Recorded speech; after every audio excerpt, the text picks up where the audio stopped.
Dans cette capsule, je vais vous expliquer comment passer d'une représentation développée ou semi-développée à une représentation stylisée. Nous venons de voir que la représentation développée indique tous les atomes de la molécule ainsi que toutes les liaisons qui sont faites entre les différents atomes. La semi-développée est simplifiée. On écrit les carbones et les hydrogènes qu'ils portent sont regroupés. Il y a 3 atomes d'hydrogène sur ce carbone, on écrit CH3. 2 hydrogènes sur celui-ci, CH2. C'est beaucoup plus rapide d'écrire une formule semi-développée que d'écrire une formule développée. Le summum de la simplicité, c'est la formule stylisée. La formule stylisée que vous avez ici. Alors, c'est la même molécule de C8H18 qui est représentée ici en stylisé. Ça ressemble plutôt à un toit de tôle ondulé qu'à une molécule. Alors, laissez-moi vous expliquer. Dans la capsule sur la formule brute, je vous indiquais qu'on indique toujours pour les molécules organiques le carbone et l'hydrogène en premier, parce que les molécules organiques contiennent toujours du carbone et qu'il y a souvent des hydrogènes sur le carbone. Puisqu'on sait qu'une molécule organique contient du carbone, mais on n'est pas obligé de spécifier qu'il y a du carbone. Puisque les atomes d'hydrogène sont souvent liés au carbone, on n'indique pas non plus ces hydrogènes-là. Alors, comment interpréter la représentation ici? C'est qu'il faut comprendre qu'à chaque fois qu'on a des traits qui se rencontrent, ou à chaque fois qu'on a une extrémité d'un trait, s'il n'y a rien d'autre d'indiqué, ce sont des atomes de carbone. Alors, ici, à l'extrémité ici, on a un atome de carbone. À l'endroit où les deux traits se rencontrent, carbone. On a des carbones ici, carbone, carbone, carbone, carbone, carbone. Je viens de dessiner combien d'atomes de carbone? 1, 2, 3, 4, 5, 6, 7, 8. C'est bel et bien les 8 atomes de carbone qui sont ici. Ce qu'on a indiqué, c'est des traits. C'est des traits entre les différents atomes de carbone. Et on va voir, quand on a d'autres types d'atomes que du carbone, comment on indique ces atomes-là. Mais ici, dans le moment, on a 8 atomes de carbone. Ils sont là où on a une extrémité ou 2 traits qui se rencontrent. Maintenant, comment savoir combien il y a d'hydrogènes qui sont liés au carbone? Il faut se rappeler la structure de Lewis du carbone. Le carbone a 4 électrons célibataires. Ça veut dire qu'il peut faire 4 liaisons.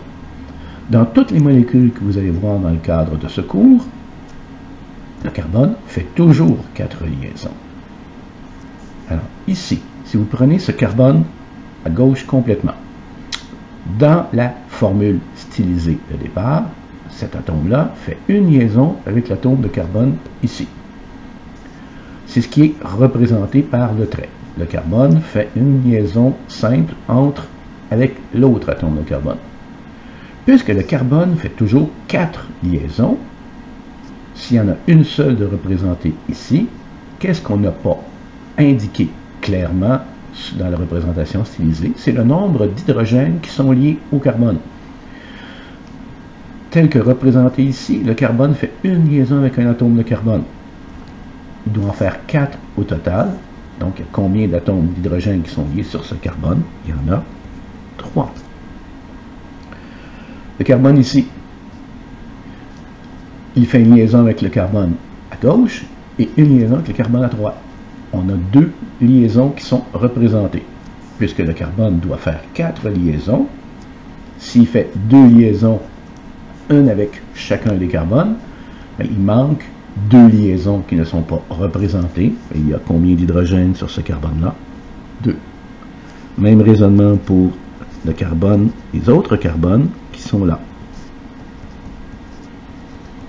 Et on arrive au dernier carbone, et il y a une seule liaison qui est dessinée, une liaison entre lui et le carbone à sa gauche. Il y a une seule liaison qui est dessinée. Le carbone fait 4 liaisons. Les 3 autres liaisons qui ne sont pas dessinées clairement, ce sont des liaisons avec des hydrogènes. Et on se retrouve avec, soudainement, quelque chose qui ressemble étrangement à la représentation semi-développée.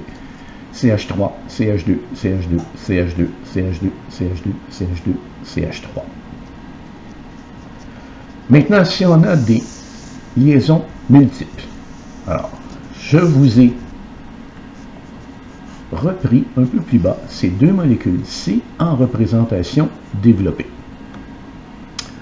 CH2 fait une double liaison avec un CH, fait une liaison simple avec un CH3. CH3, CH2, CH2, C, triple liaison C, CH3. C'est ce qui est écrit ici. CH2, double liaison CH, liaison simple avec un CH3. Pour celle-ci, j'ai un CH3 qui fait une liaison avec un CH2, CH2, une liaison simple avec un carbone qui fait une liaison triple avec un autre carbone qui lui fait une liaison simple avec un groupement CH3. Ce sont les représentations semi-développées. On essaie de passer en stylisé. Ben, on a combien d'atomes de carbone? 1, 2, 3. Ils sont représentés où les atomes de carbone? Il y en a un ici, un là et un là. Ce carbone-ci fait une double liaison avec ce carbone. La double liaison, même en représentation stylisée, elle est clairement indiquée. Alors, on a une double liaison carbone-carbone. Le carbone faisant 4 liaisons, il y a combien d'hydrogènes sur ce carbone-ci? Il y en a 2. Ce carbone-ci fait combien de liaisons? Il en fait 2 avec le carbone à sa gauche et 1 avec le carbone à droite. Il fait 3 liaisons qui sont clairement indiquées. La 4e liaison est avec un hydrogène. Et le dernier carbone ici, qui fait une liaison simple avec le carbone à gauche, il fait une liaison qui est clairement indiquée. Les 3 autres liaisons sont faites avec des hydrogènes. Ici, on a le carbone, carbone, carbone, un carbone là, un carbone ici, et finalement un dernier carbone. Le premier carbone ici fait une liaison simple avec le carbone, avec le deuxième carbone. Ce carbone-là fait une liaison simple avec un autre atome de carbone. Ce carbone-là fait une liaison simple avec ce carbone-ci, qui lui fait une liaison triple avec le carbone qui est là, et finalement une liaison simple avec ce carbone-ci. Une seule liaison, clairement indiquée, il y a 3 hydrogènes sur ce carbone. 2 hydrogènes, 2. Celui-ci, il fait une triple liaison avec ce carbone-là et une liaison simple avec le carbone précédent. Il y a combien d'hydrogènes sur ce carbone-ci? Les 4 liaisons sont clairement indiquées. Ben, s'il fait déjà 4 liaisons, il ne peut plus être lié à aucun hydrogène sur ce carbone. Même chose pour le deuxième carbone qui fait une triple liaison. Et le dernier carbone ici, une seule liaison d'indiqué. Il y a 3 hydrogènes dessus. Pour ce qui est des façons de dessiner,